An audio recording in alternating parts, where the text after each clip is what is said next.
Hey everybody, welcome to the Publishing with Miskatonic Repository, and we are at Miskatonic Repository Con. Miskatonic Repository, which we are going to go a lot deeper into, is a community content program on DriveThruRPG.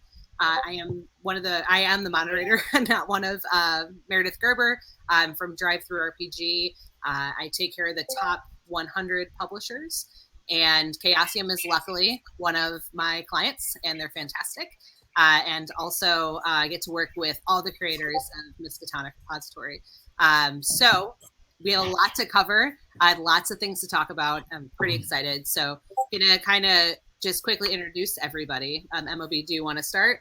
Oh, hi, everyone. My name is Michael O'Brien, and I am from Chaosium. And I'm going to try and do the TV weatherman thing and point to the logo correctly. There we go. It's behind my shoulder.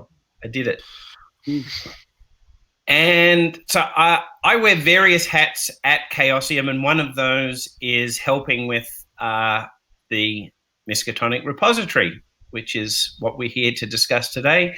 And I'm here and happy to answer people's questions or talk more about the program.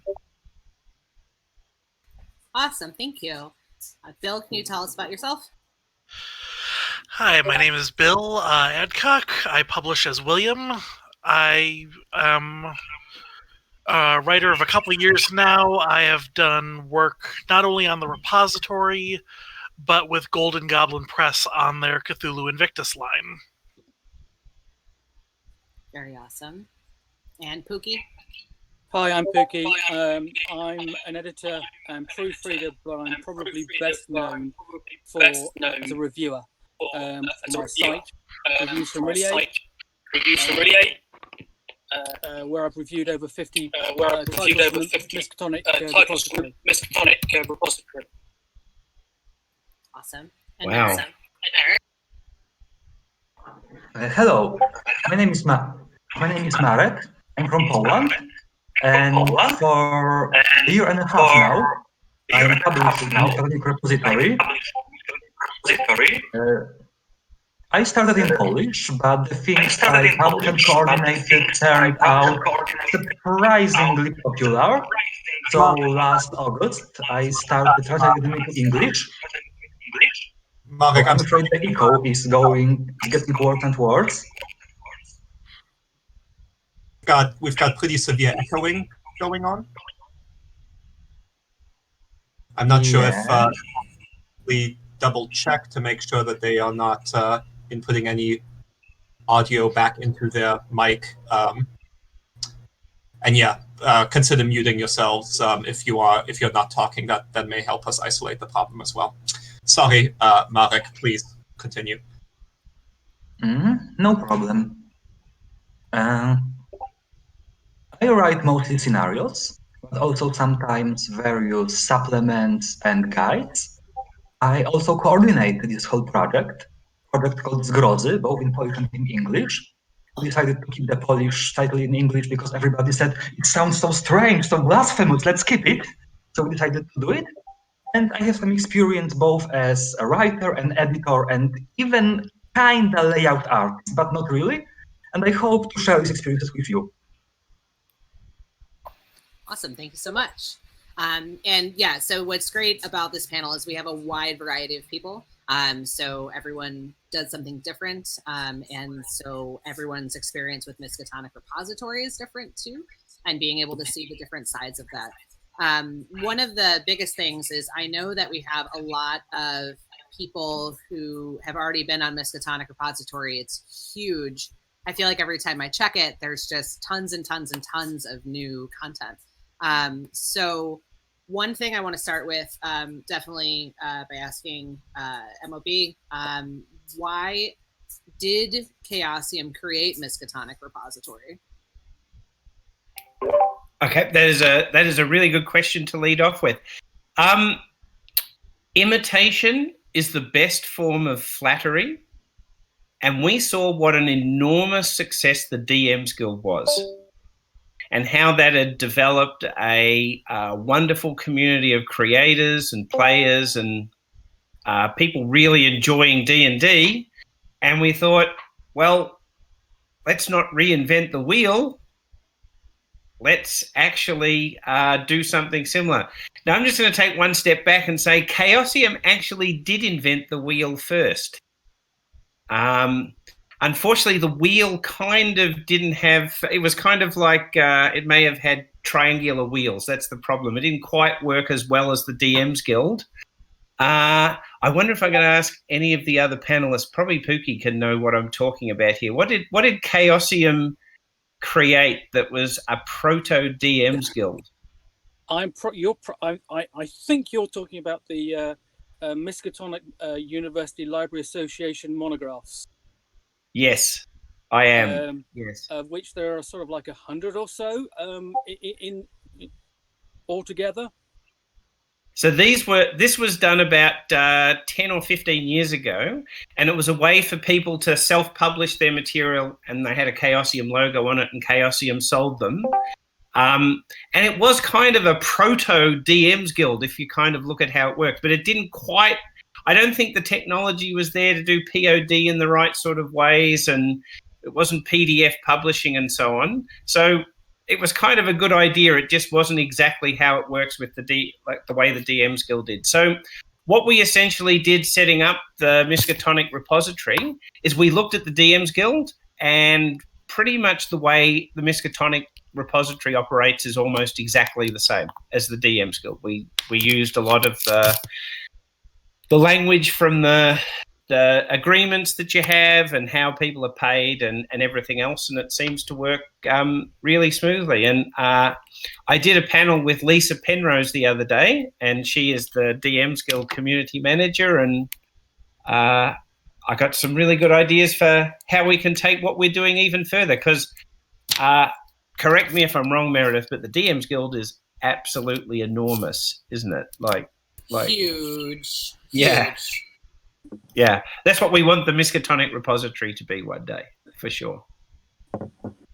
With that in mind, too, what did you expect, like, going into this, and like how is it different from when you look back and see all of the creations and everything that's happened since its inception? Well, I was really keen when we set the program up to seed it with some product, because we didn't want to just start it as an empty shell. So it was great that we had, I think maybe there was, I can't remember exactly the number, but maybe about 6 to 10 products that we had initially when it started. And I was wondering, how long is it going to be till we get our next product that we haven't solicited anywhere, that's just sort of been generated from the community who knew it was happening? And it was within 24 hours. And then it's just taken off from there. The thing that I am really excited about is we opened up the Miskatonic Repository to other languages, and we have an example here today. We have our friends from Poland, where Call of Cthulhu is a very popular game. Polish is, I think, our second most popular language on the site. After English, there's one other language, and then there's Polish. And can anyone tell me what the other language is? Korean? Korean is correct. Or Korean? Yeah, Korean has just been huge. And that's really exciting to see that. And I will leave you all with a very interesting stat. And hopefully we'll see this represented in the Miskatonic Repository in time. There are more Japanese women aged 17 to 35 playing Call of Cthulhu than any other demographic in the world. Call of Cthulhu sells more copies in Japanese than not any other language, all the other languages. So hopefully we'll see Japanese there. And Korean is kind of reflecting that too. That's that part of the world. There is some Japanese there already. Yeah. Not to the same degree as Korean, though. We also have Spanish, Italian. There's one Turkish Call of Cthulhu product there. And there's probably a few other languages as well. It's really exciting. That's awesome. And when we're talking about Miskatonic Repository and we're having all these people from all over the world, what is a quick rundown before we get into like the nitty gritty of everything? What are the types of things that people can publish on Miskatonic Repository? And what are things that you see like the most of on Miskatonic Repository being published? I am going to flip that question. I'm going to point this way because he's next to me on the panel to Pookie because he's reviewed. Yes, Pookie, please. Okay. What did you say? 50? You've reviewed 50 titles already? It's amazing. 53, 54.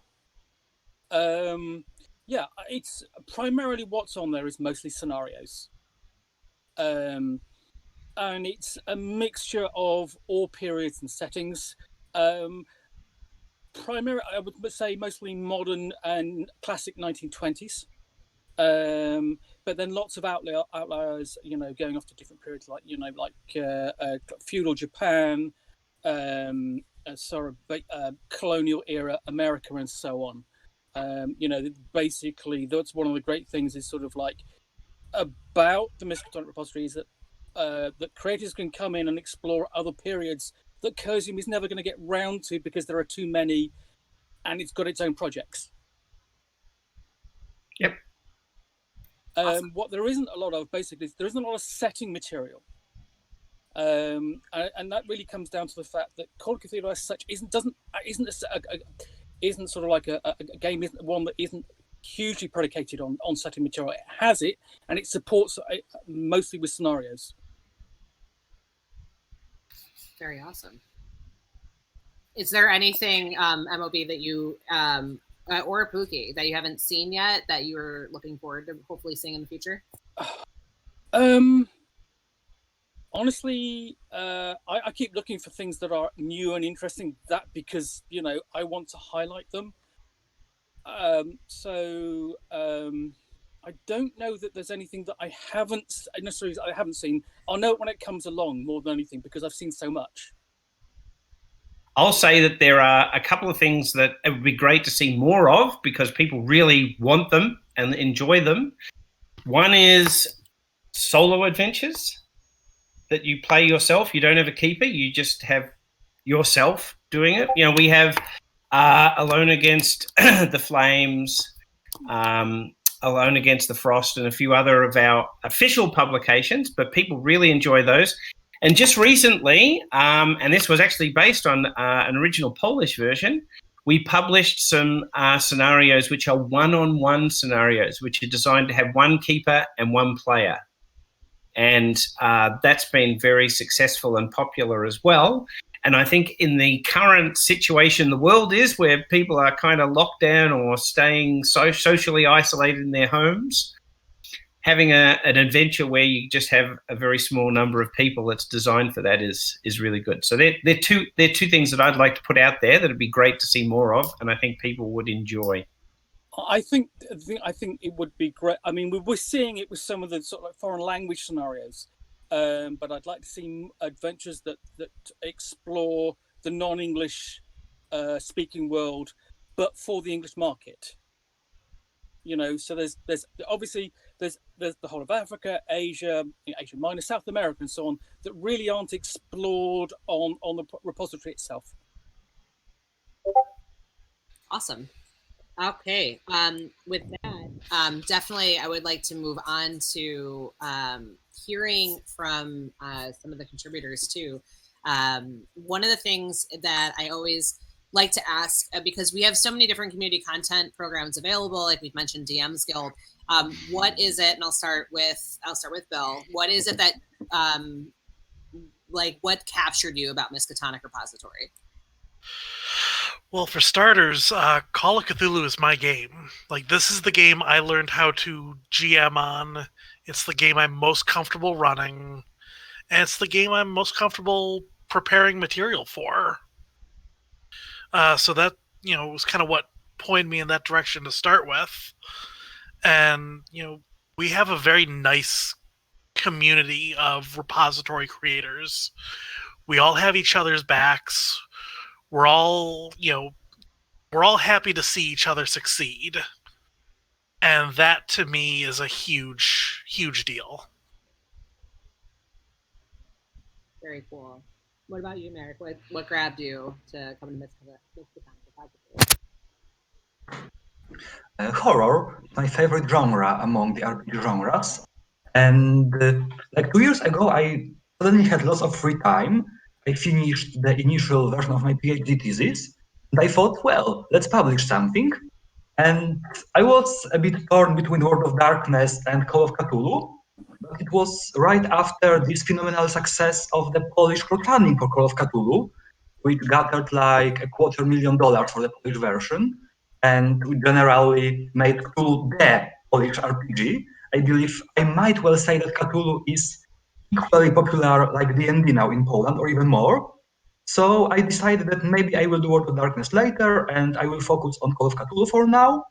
And at first it was meant to be a purely Polish project, but those supplements became very popular, and I started talking with the global Cthulhu community, and I found that this community is really very, very helpful, very open, and very friendly.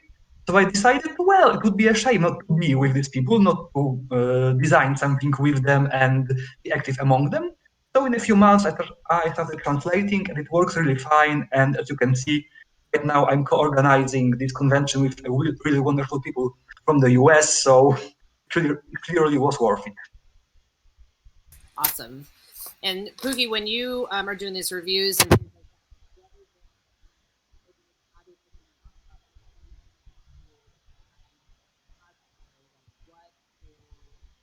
do you love about I'm sorry, Meredith. We didn't catch any of that. Hold on. One second.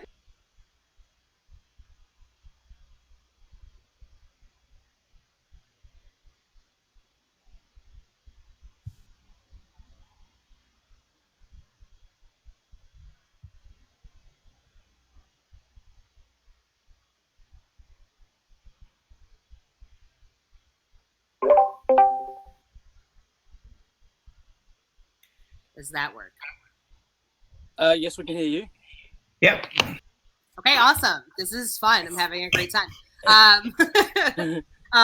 What I was asking was, Pookie, what I know that like you've done like reviews and you're very well versed in the world specifically. What is it that you like about the Miskatonic Repository, like titles? Not even just the ones you've reviewed, all awesome 54, but what are things that you really like about Miskatonic Repository that's different from the other things that you've seen?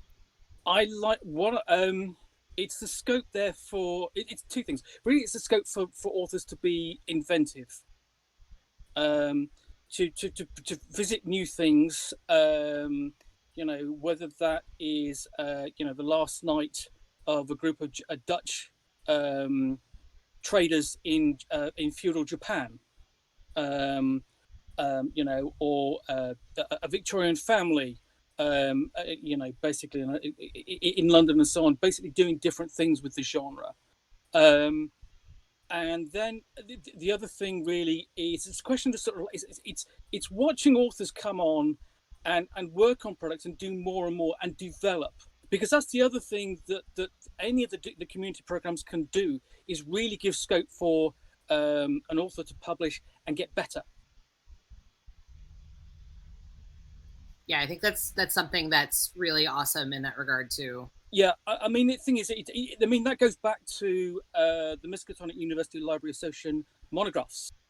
There are any number of authors who worked on books for the, you know, during that period, who did the same thing, who basically got their start there, and then are now published Call of Cthulhu authors. And I mean, when I mean that in actual books that you can go and buy in a shop, you know. And I'm sure it'll be the same essentially with the Miskatonic Repository, you know. Yeah, absolutely, and that's great. That's definitely great. And so one of the things that we want to talk about is we've talked about all the cool stuff that is Miskatonic Repository, but one of the things we want to get to is like kind of the drill down a little bit, and that is what the panel is called is how to publish. So what we're looking for is, in this next question, what I think is important is that we talk about the process. And Bill, we can start with you. So I'm just going to go straight down the line about your experience with publishing. What are the steps? Obviously not the like go to this step 1, step 2, but like how do I get my things on Miskatonic Repository? Well, every scenario I've written has gone through at least 3 rounds of playtesting before I'll even consider it for publication. You know, there's a lot of back and forth editing, tidying things up. I try to get as many different playtesters as possible to lay eyes on it, because I know how close I am to my own writing, that there are going to be things that, you know, holes that my mind bridges that players will, you know, spot. And, you know, I always tell them, you know, you're here to go after, you know, my scenario like a gremlin on engine cowling. After that, it's commissioning artwork. I find that a very catchy full color cover is something that, you know I look for as a gamer. I think most others do as well. You know, I know my sister publishes on DM's Guild, actually, and none of her works have covers, and it drives me nuts. So, you know, that's something I'm thinking of even during the writing process, is what I want in terms of artwork. From there, it's putting it in front of proofreaders, sensitivity readers as called for, and I've got a guy who has been kind enough to do my layout for me. You know, it's a team process. It really is. And, you know, I do my best to make sure everyone who touches one of my scenarios in any way is appropriately credited. Awesome. Those are all really good points too. Marek, what about you in terms of if I come to you and say I want to publish on Miskatonic Repository, what are the steps? First, you should listen to Bill, because everything he said was very, very well thought, and I agree on it. Additionally, I think that you should organize external playtests. I must admit, I didn't always do them, but when I do, everything turns out much better. You shouldn't really think about publishing before the work is ready, because I know it's a publishing panel, but the one thing I've learned the hard way is that when you think too much about publishing and less about and not enough about writing, then writing suffers. So give yourself time to write in peace, and only when you feel that something is really, really ready, then start looking for proofreaders and maybe for artwork, unless you have some artwork planned in advance. Think a bit about advertisement. Once again, don't think about advertisement more than about writing. And one thing that's maybe special for my line of work, because I'm my own layout artist and I'm quite good at Scribbles and InDesign and other programs that allow you to make your work look nice, is when I write something for Miskatonic, I, from the very start, think about how the text will be laid out in the final version. So, for example, in every Grozy supplement, I try to make each section or each subsection about 4,000 or 2,000 signs long, characters long, because that's how much fits within one column or one page. And it means that in my texts, a new column always begins with a header, and the text is much more readable that way. It's not like a requirement, it's just something that works for me very well. Very cool. Awesome. MOB, do you see anything that like things that have happened? I wouldn't even say pitfalls, but like steps that are important when getting on Miskatonic Repository for new writers. I think that all the previous advice there was extremely helpful. I think playtesting is a very good thing to do before you put your material up, because remember, in community content, this doesn't get sent to Chaosium for approval. We don't read your work and review it and give you feedback or anything else. That is really up to you. As long as it meets the guidelines, away you can go. And just speaking of that, we do have on the DriveThruRPG site the Miskatonic Repository guidelines, which takes you through the process of putting a work up on the Miskatonic Repository, explains how the revenue shares and everything else is done, what you can use, what you can't use, and so on. We also have the Miskatonic Repository additional guidelines. And that's got some general helpful tips about writing and about mythos tips, such things as, don't pin human motivations or emotions on the Cthulhu mythos. The Cthulhu mythos isn't common. A really important one is that human evil is human evil, and try and avoid anything that would affect real-world history too much. The mythos is, surprisingly, not behind every historical event, and people are perfectly capable of, doing awful things without Nyarlathotep telling them to do so. Stuff about the tone, about avoiding cliches. We do talk about racism, sexism, and other forms of bigotry and how to deal with that. And then we have some stuff about technical tips about writing with avoiding using passive voice, how to write with numbers. And then very importantly, at the very end of it, we have a section on how you can make your work look great with art. And because Call of Cthulhu is a game that is anchored in the real world, you can actually use photographs and artwork quite successfully. And we've got links to the US Library of Congress and their prints and photograph online catalogue, the New York Public Library digital collections, the British Library, and a few others, where there are a whole lot of public use images that you could select to use in your works. So we want to make this as easy a process as possible. And we are at the moment in the process of updating the guidelines with even more advice about how to make this a successful and easy process for everyone. Awesome. And Pookie, when you're looking at all of the titles, is there things that stick out, like in terms of like steps, like descriptions and covers and things that we've gone over? Is there anything that you think we've missed? I would suggest possibly the one thing that when you want to do before, when you would think about publishing, is to do some research as to what's already there.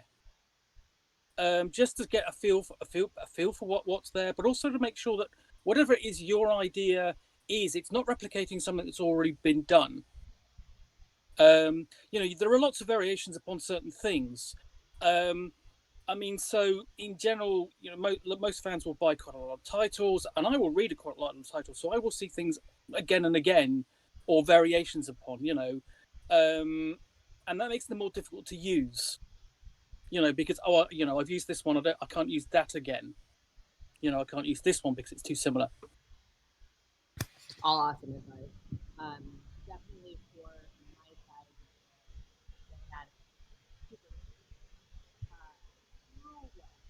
a second.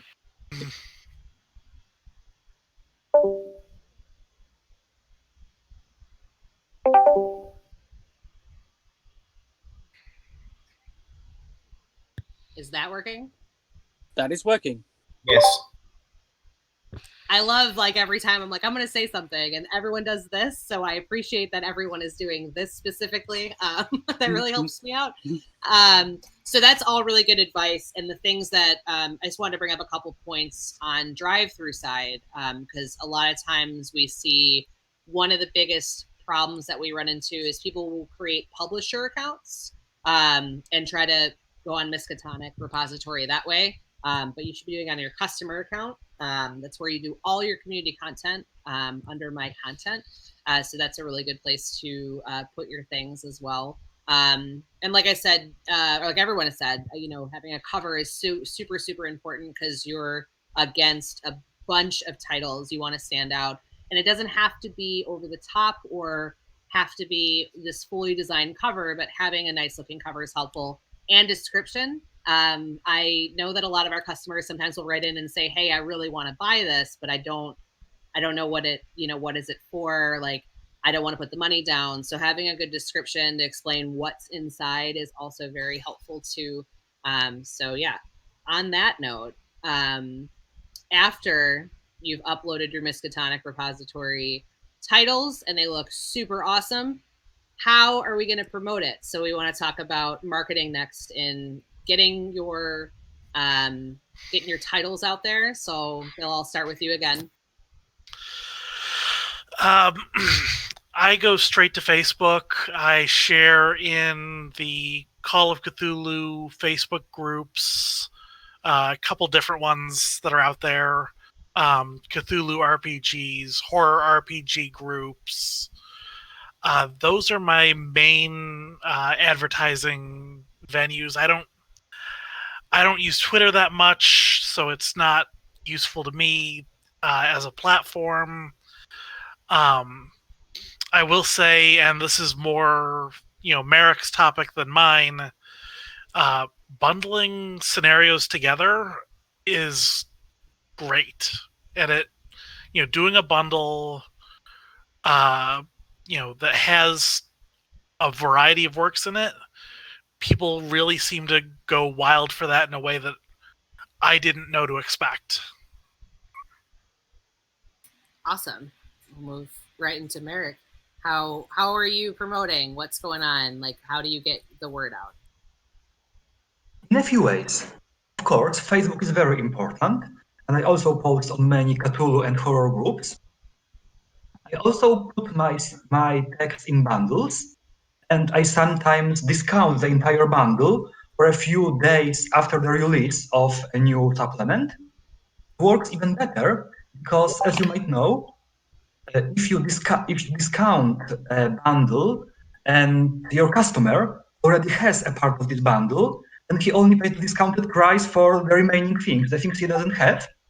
So, for example, when I had to release a relatively expensive supplement, because the price of artwork was a bit higher than usual, I released it at a higher price, but I put it in a scenario bundle, and I discounted the entire bundle. So every faithful customer who follows Grozy so far could have bought it at a lower price, and that way there was no drama about this price increase.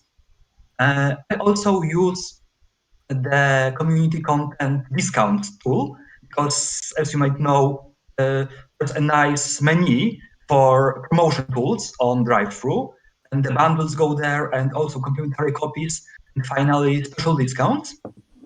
And I've used a nice website called MailChimp to establish a newsletter for my Grozy releases, English ones at least.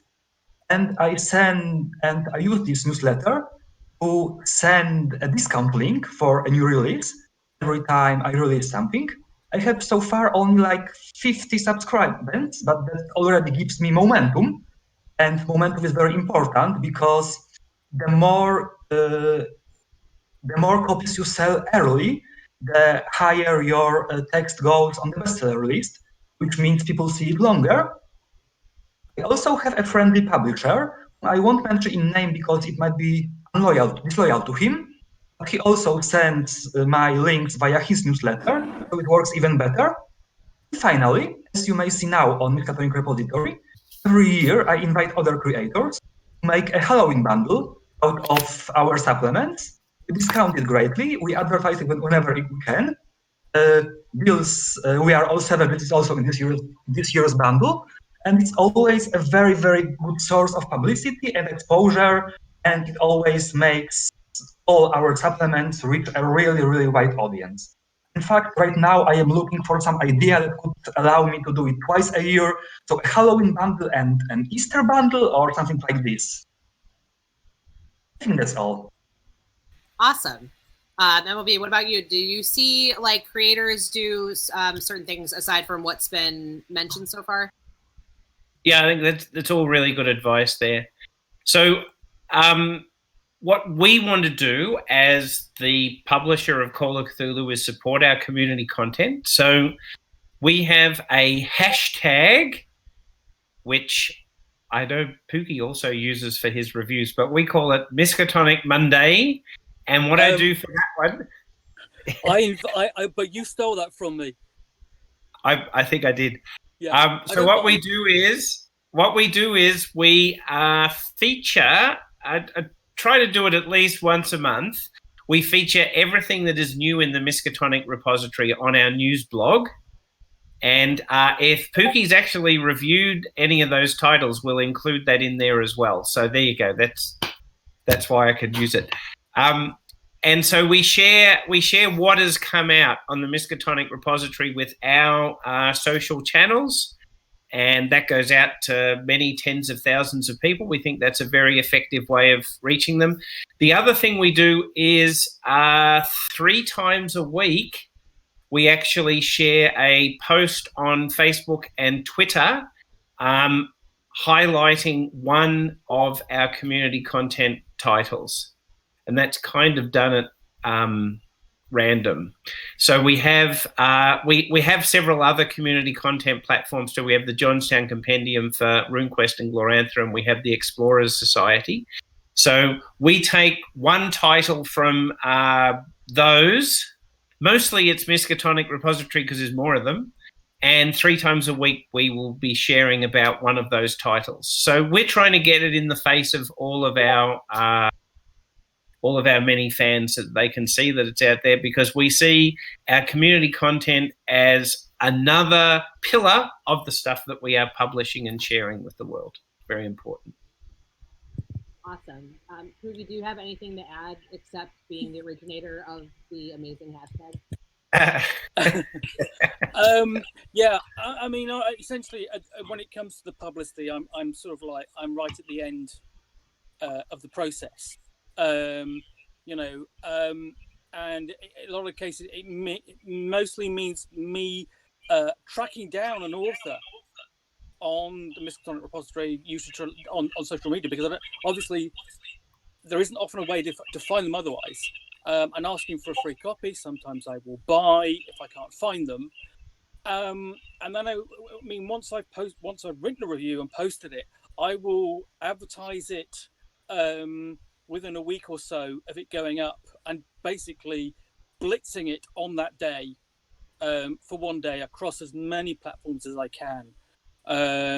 Basically like, here's the review, and here's what I think of it, and so on.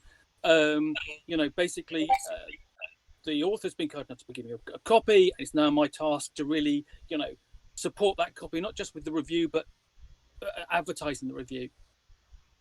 Mm-hmm. Can I just add something there?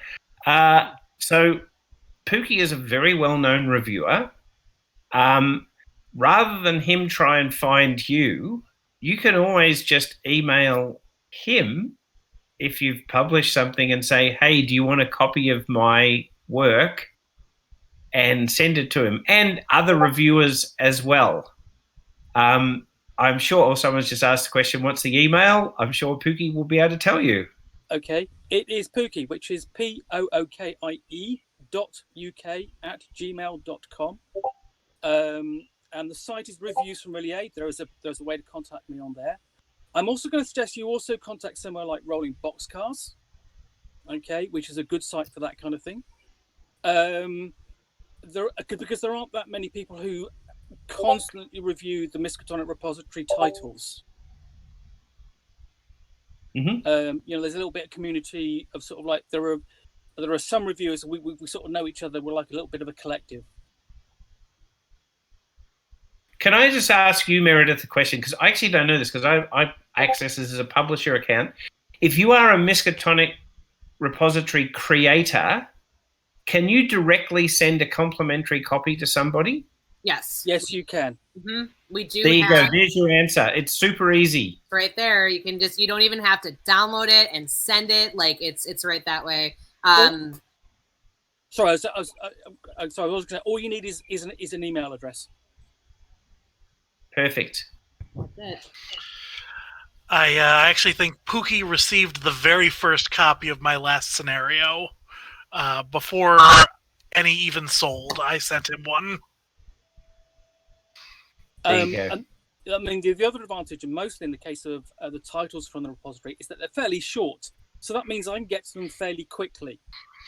You know, I review at the moment between 3 and 4 products a week, and usually the repository titles sort of like come at the end of my end of the week. Okay, they're short. I can quickly get them up. You know, because otherwise, you know, I keep the reviews short and punchy. Awesome. Well, thank you for answering that, Pookie, because that was one of our audience questions. So already ahead of the game on that. And yeah, like we stated, there is a complimentary copy tool. You can use it. It's really, really helpful because a lot of times people think that complimentary copy, you're just sending free copies, you know, to maybe a friend or to, you know, another author, but it's so important to use that tool. Especially for reviewers like Pookie. So, and now that everyone has your email, I hope you enjoy all the reviews that are coming very shortly. So, yes. I look forward to receiving them. Awesome. Marek, yeah?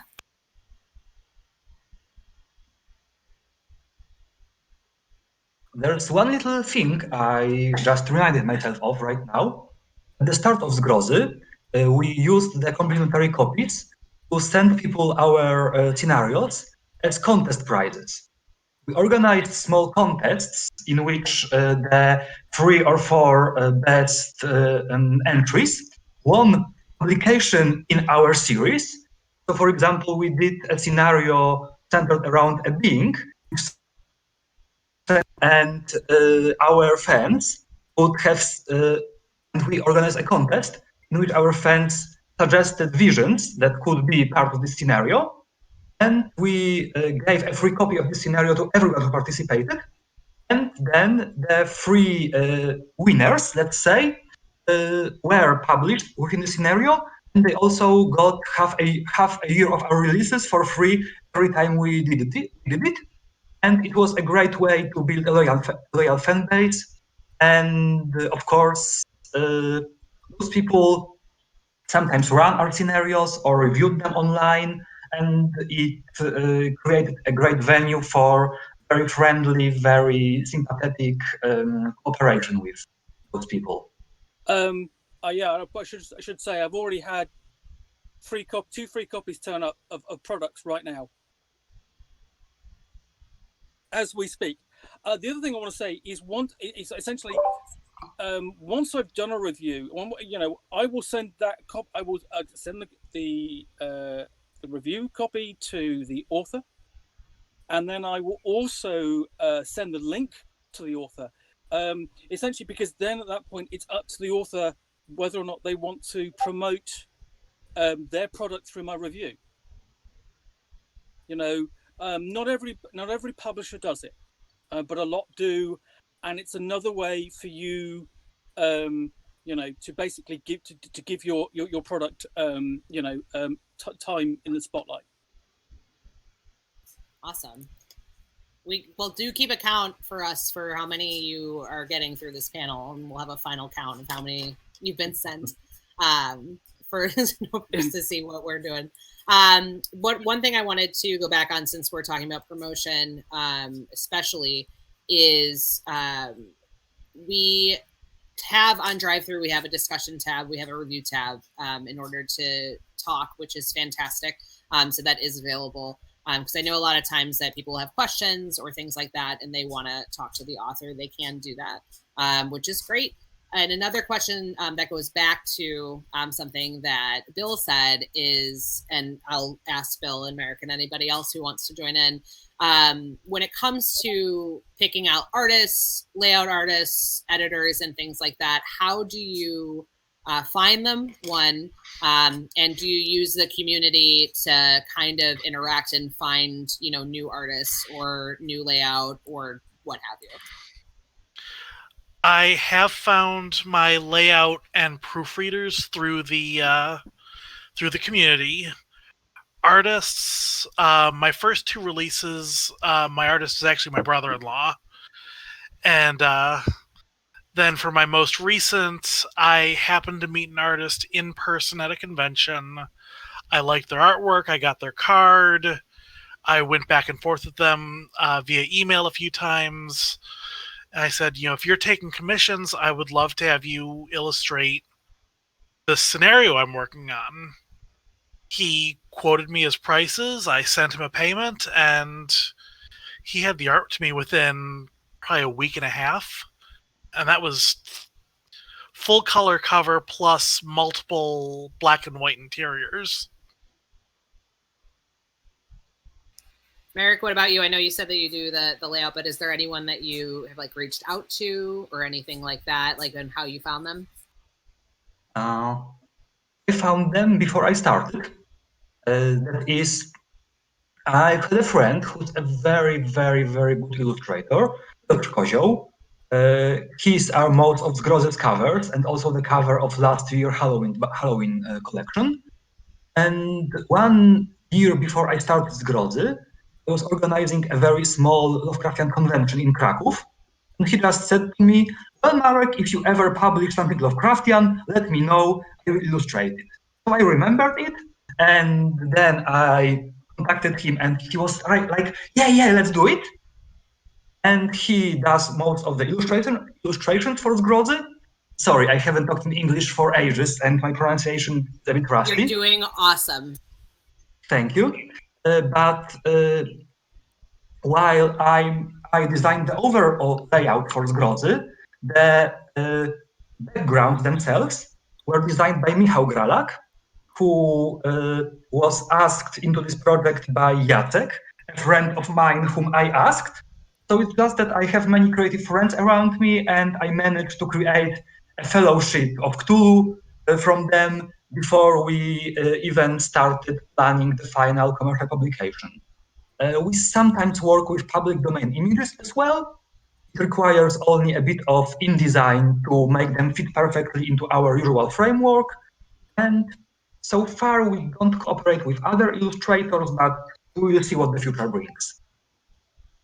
Awesome. MLB, do you have something to say? You just click in. Awesome. Okay.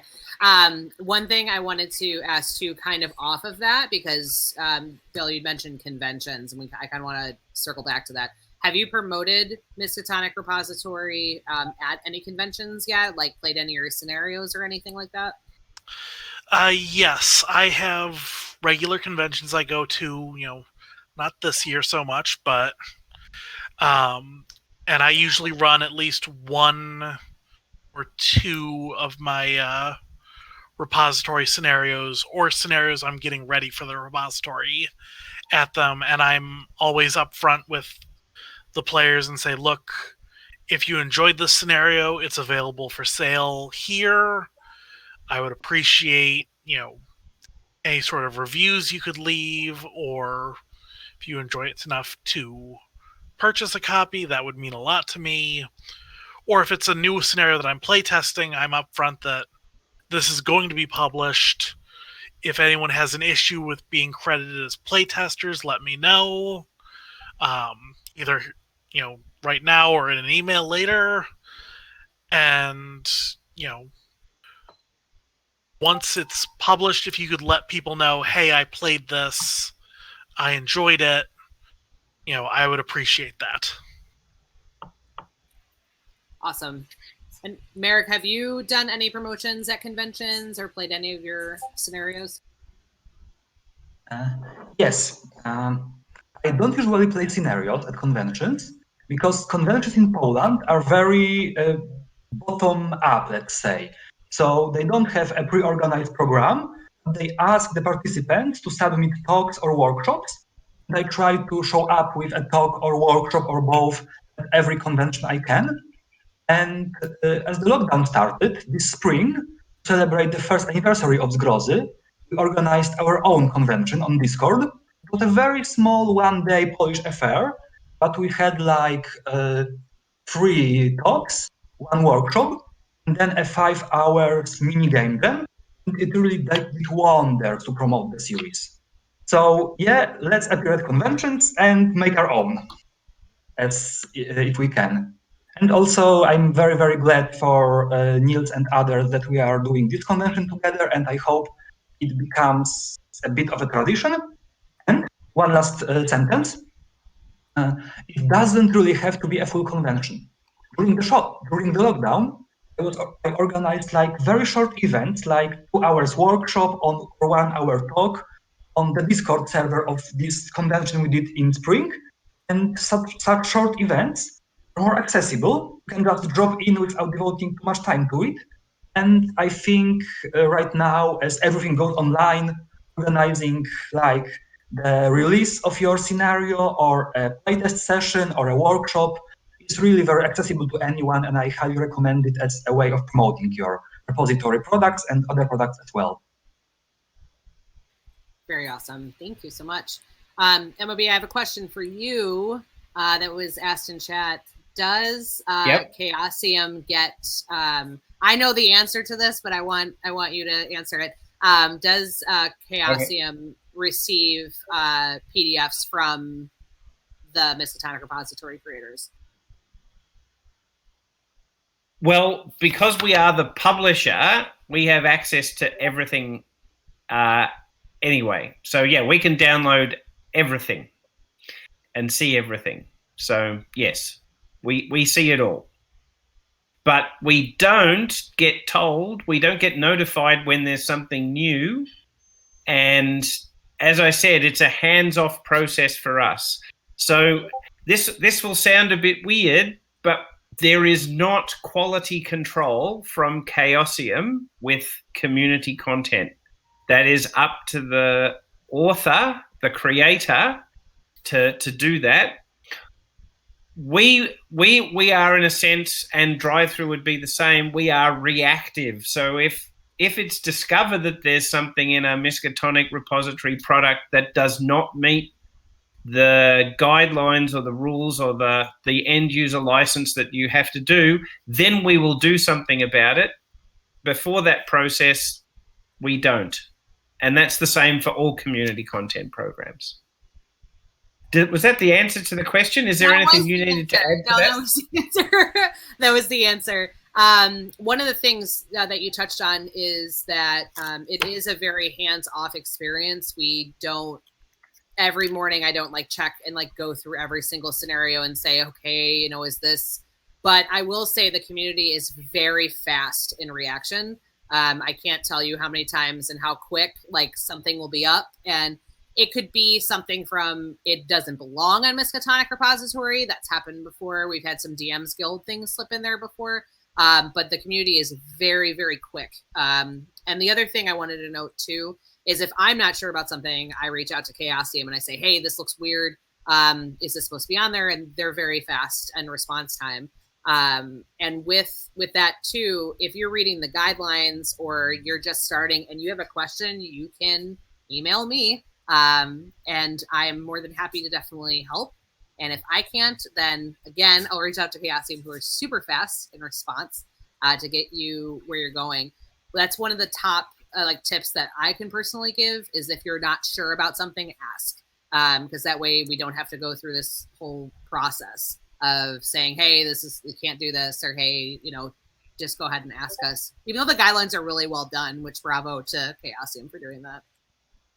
Right. Yeah. And I'll just add to that, there's also the Miskatonic Repository Creators Group or Creator Circle, I can't remember the exact name of it, on Facebook.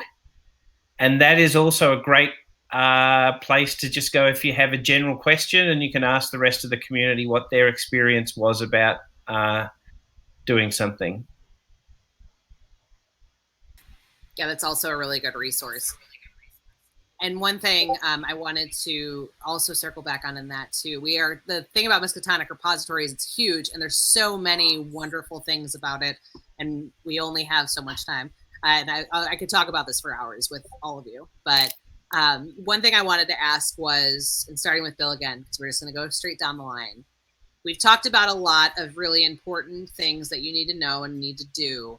What is, from your experience, the choices you've made, any mistakes you've made, what's the one singular tip that you would give to writers who are just starting a Miskatonic repository? Number one thing I would say to any beginning writer is you are not in competition with any other writer on the Miskatonic repository. We are all in this together. We all want to see you succeed. If you have questions, reach out to MOB, reach out to the Creators Circle on Facebook. We will help you. Excellent. Is it my turn now? Sorry, Meredith. It happened again. Only one tip you could give. No more than one, no less than one. One tip. I will repeat a bit. It's 2 tips in one, but write about things that fascinate you, but remember you're writing for others. So feel free to choose any subject, any period, any type of product that you find interesting, but make it as clear, as readable, as useful as you can. Pursue your own passion, but remember that it's not just a stream of consciousness. It has to be something that others will use in their sessions. MLB, what about you? What's the one thing that you want to tell everybody as a piece of advice? Okay. Do your first product. Don't try and write Masks of Nyarlathotep. Start small. And if you want any sort of financial return on what you're doing, and maybe you don't, maybe you're just doing it for fun, but if you want any sort of financial return, put a price on your work, even if it's 99 cents. Because the average price or the typical price that someone will pay for a pay-what-you-want product is 0. So put a price on your work. You should value what you're doing. What about you, Pookie? One thing that you could give? One thing, when you're writing, when you get to the end, step away and give what you've written to someone else to read. Yeah, good advice. Get their opinion.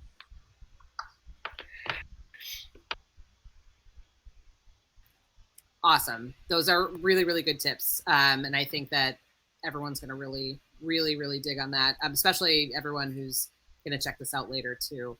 Another thing that we wanted to cover too is, this goes back to the publishing part. And again, I'll start with Bill. What do you find when you're publishing with Miskatonic Repository? What's different from the other things that you are publishing or have published? Well, with the repository, I see a payment for every sale. Work I've done elsewhere, it's a flat fee up front, so many cents per word.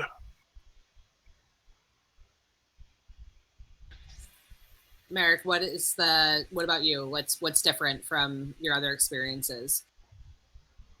The difference is very simply that I'm the publisher. I usually work for royalties, so I don't share Bill's perspective. But when I publish with other publishers, I just have to give them my work and help in editing it, and then it's done. But here I really have to take care of everything, which is sometimes stressful, but also quite exciting. And I've learned a lot about publishing via the repository. And in fact, I have my publisher account already on DriveThru to publish other things. And everything all the know-how I'm using on this account, I've learned from the repository. So I feel that community content programs really make you not only into a writer, but also a small entrepreneur, something like this. I'm going to change the question for MOB because what is the difference, do you think, between Miskatonic Repository and the other community content programs that you've seen or that you also have as well? I think a big difference between, say, the Miskatonic Repository and the Johnstown Compendium, which we have for RuneQuest and Glorantha, is the Johnstown Compendium is set in a specific universe, a specific world, the world of Glorantha. So it's kind of defined about what you're writing about. In a way, in the Miskatonic Repository, because the Cthulhu mythos is in the real world and it covers all time periods, all genres, and doesn't actually have a fixed universe or canon to think about, I think that gives writers an enormous amount of freedom in terms of where they want to go and where they want to take their material. And I think we see that, as Pookie had talked about earlier in the discussion, about the extraordinarily wide range of genres and topics that people cover. I think that's wonderful. Awesome. I know, Pookie, I know that you did touch on that. Did you have anything to add that's different that you've seen? Not really. I mean, basically, I would echo what Michael said, because I was going to say it myself. You know, because I review titles for the Johnstown Compendium as well, then, you know, I see the difference in basically the type of content. Because there's a setting on the Johnstown Compendium, there's a lot of freedom within that to write quite a lot of different material and a lot of background, more than there is on, I say, more than appears on the Miskatonic Repository. But in terms of just breadth of subject, the repository is the scope is wide open. One specific question that I've seen, not only here, but I've seen it on other community content programs, and starting with Bill again, as my number one pick. What would happen if I wanted to collaborate with a bunch of different authors? How would I go about doing that if I wanted to make like a big compendium with them, or I wanted to work with other authors? What are the steps for that?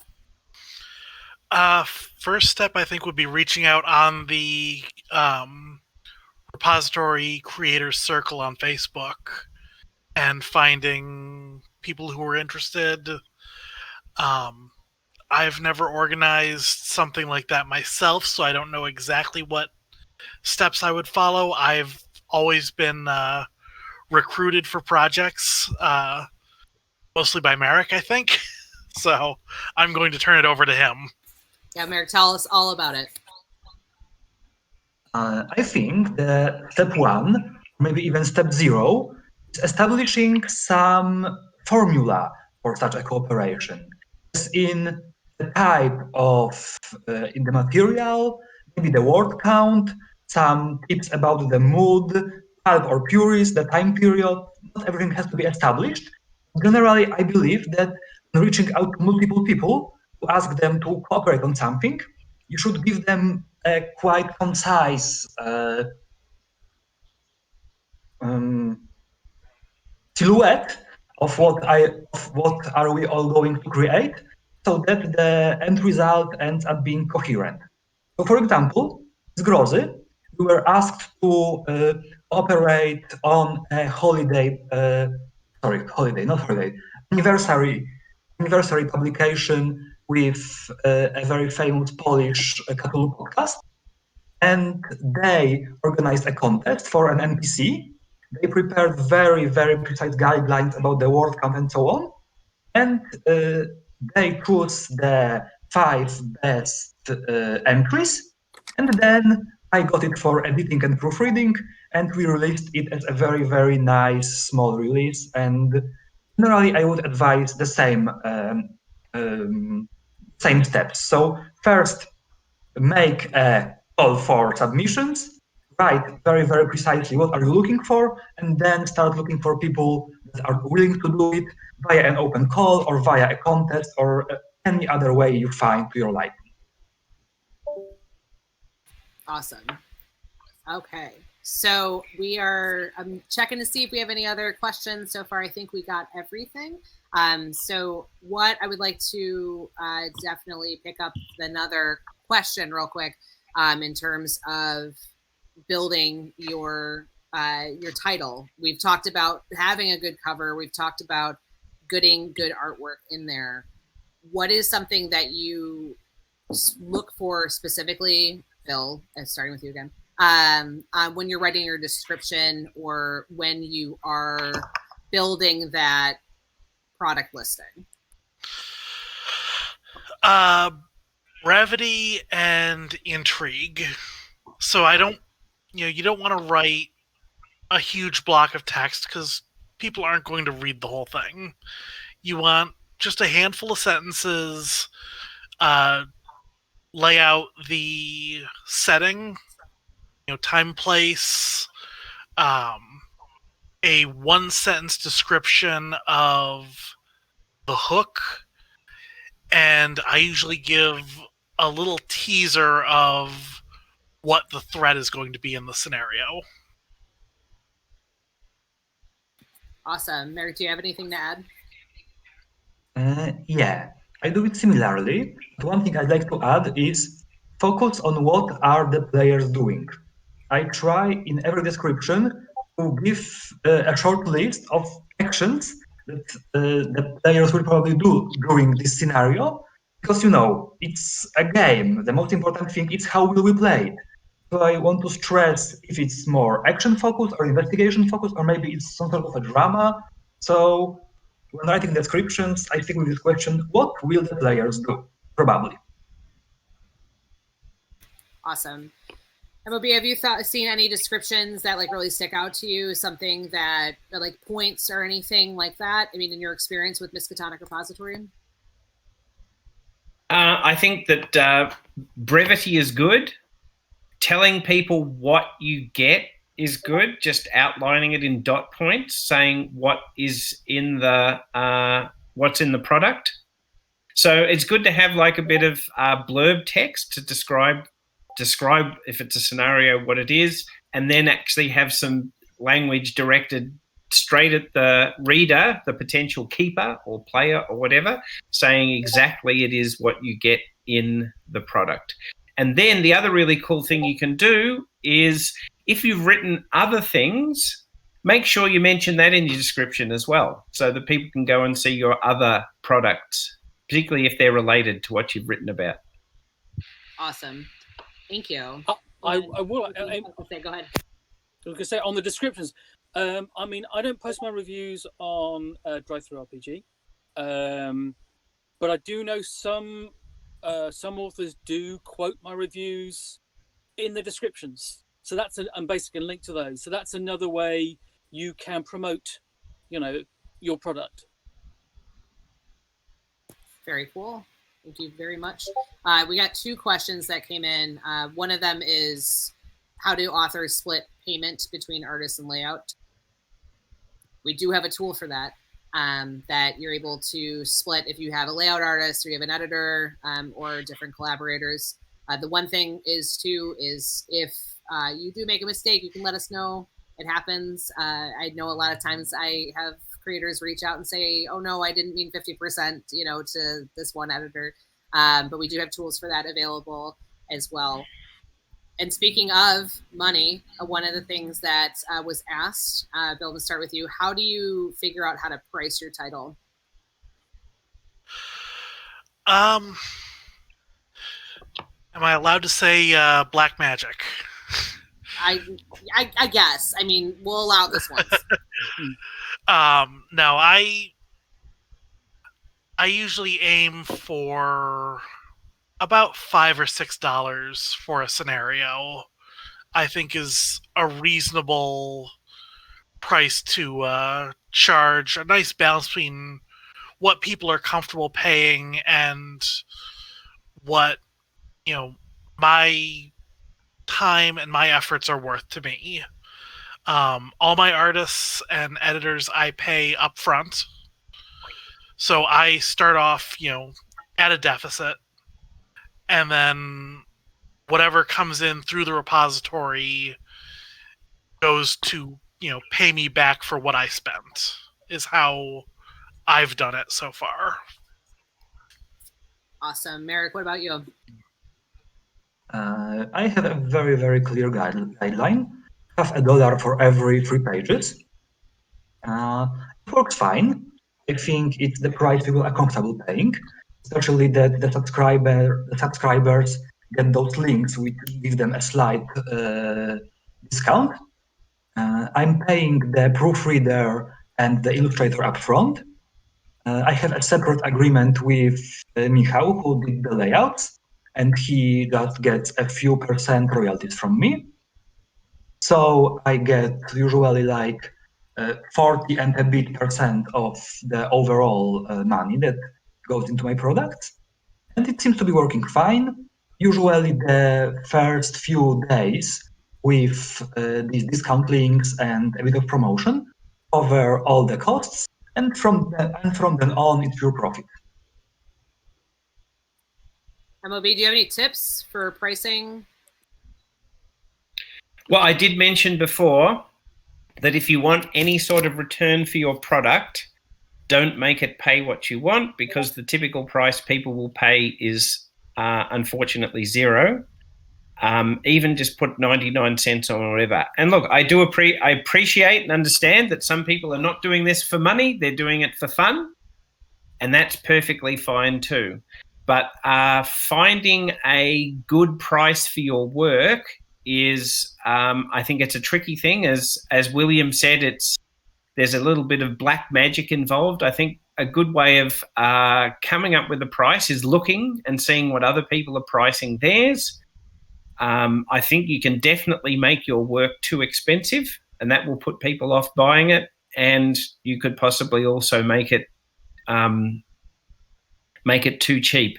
One good thing about digital product is you can actually change your price if you think that, it's not working or whatever.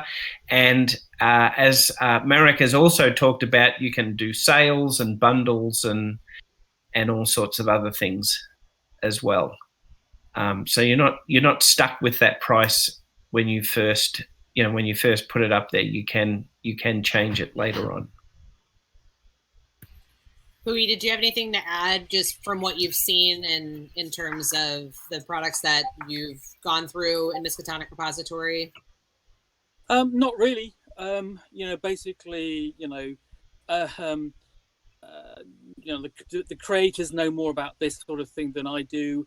I will say that if I see something, I will be, I'm guilty of doing the 0 payment on the pay what you want. But on the plus side, for any author in that case, I will take that title and I will review it. I'm not doing it for gratis. I will spend my time looking at it, and he will get my attention. Awesome. Yeah, I think the big point there is what has been said, that you can change the price at any time, which is really nice. Because sometimes you might price it too high, or you might price it too low, or somewhere in between there, and you want to find that sweet spot. And definitely comparing your title to a similar one is really helpful, and you can kind of see how the customer plays it, which is great. Let's see if we have any other questions. If not, looks like we got through them. I didn't think we were going to. So definitely what I want to do is kind of go around the room, quote unquote, talk about a little bit about one of your titles that you have done, and where people can find you, and how people can get in touch with you. So, Bill? Well, I am on Facebook, William Adcock. People are more than welcome to friend me and reach out to me. I would like to point out the most recent scenario I put up for sale, which is several months old now, because this has not been a good writing year for me, but We Are All Savages is a Call of Cthulhu scenario set in the year 1760 in what is effectively my own backyard, Western New York, in the depths of a horrible winter, It is the middle of what we call the French and Indian War, or the North American theater of the 7 Years' War. And in the midst of this horrible winter, the investigators, who are all British military, find themselves facing a horrible monster in the snows. And it's a deeply personal piece for me. It's, set at a real fort from the era that I've visited many times, and it's kind of the first step of me creating my own little piece of Lovecraft country. Awesome. Okay, we have people asking too. Bill, do you have a Twitter by any chance that people can follow? I do not use Twitter. That's okay. That's all right. We know we can friend you though on other social media platforms, which is great. All right, Marek, tell me about one of your favorites and how people can get in touch with you. You can simply write to me right here on Discord. You can friend me here and ask anything. I'm quite often on Discord, so it's not a problem. And you can also write me on Facebook, either via my personal account, Marek Goloka. There are a few Marek Golonkas in Poland, but I think you recognize me by the hair. Or via the Zgrozy account. And my favorite title available so far in English is the second last one, the one released in September. It's called An Inner Call, and it's my retelling of the Call of Cthulhu. It's also very personal for me, because I studied psychology, and it's a sort of a psychological or psychoanalytical retelling of the classic tale. So I don't want to spoil too much, but in the original Call of Cthulhu, Cthulhu is of course a global threat, a great god, monster, demon, alien, whoever. And in Inner Call proposes a plot in which Cthulhu, or something very much like Cthulhu, isn't a physical entity, but more something like an archetype of the psyche in the Jungian idea of archetypes. And it might be awakened not just in Riley, but maybe anywhere around the world. And what will the investigators do about it? It's always fun to find out. All right, MLB, I have a question for you before you go into how we can find you, because we had a question come in, get snuck in. Okay. So one question comes from Aaron. Has Chaosium ever picked up a pub for an official release for Miskatonic Repository? Yes. Yes, we have. And we've also found several authors and artists from our community content programs as well. So we, in fact, see our community content programs as a great way to look for new people that could write for us or draw for us or work for us in different ways. Absolutely. Very cool. And Pookie, how can we find you aside from your awesome reviews? Obviously, the blogspot is Reviews from Relier. On Facebook, you will find me under my actual name because Facebook doesn't like pseudonyms, which is Matthew Pook. So you can contact me there. On Twitter, I am under Relier Reviews. Just contact me anywhere. Either there, just basically tweet if you want something reviewed. And I'm also on MeWe and Discord and so on. Awesome. I'm going to say if I have a favorite title probably on the repository, it would be Adam Gauntlet's The Man Downstairs, which is a really creepy title set in New York. It's really suitable for Chaosium's Harlem Unbound supplement. Basically about a man who isn't there downstairs, who might be there and so on. And it's really very well done. But I really liked Williams' We Are All Savages as well, because it's in a different setting. Another one I like is Night of the Rising Sun, which is Dutch traders in Japan. It's a one-shot. And again, those titles go to, examples of the scope of the repository. My last question is going to be for Bill and Merritt. Can you tell me? No! Everything all right now? Oh, wait. It's already gone. Oh. All right. Yes? Yes. Yes? Everything perfect now. Yes. Oh my gosh. Okay. My last question is for Bill and Merritt. Can you please tell me, Bill, starting with you, a title that you have not worked on? I'm sorry, you faded out at the end there. Can you hear me now? Yes. What is one of your favorite titles on Miskatonic Repository that you have not written?